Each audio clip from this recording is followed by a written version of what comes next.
Hirakud police जबत करिचे 2400 cup syrup संगे गिरफ हेचन 12 जन। संबलपूर्ण cup syrup चालान हेउतबार बाबदे हীরাকুদ police विश्वासी सूत्रनु खबर पाइला। हীরাকুদ भंगामुंडा ठानर तिवारी ढाबान हীরাকুদ पुलिस अचानक चढ़ऊ करितला।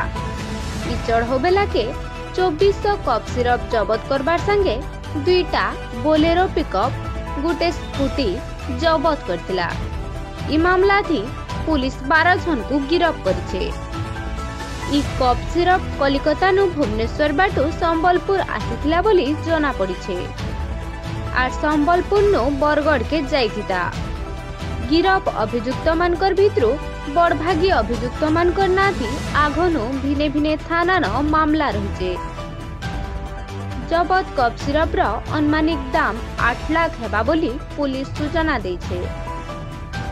इतार आघनु गला 17 तारीख सदर पुलिस 2272 कप सिरप संगे 20 लोक गिरफ्त करथिला। संबलपुर रमाकांत विश्वाल लोकर खबर।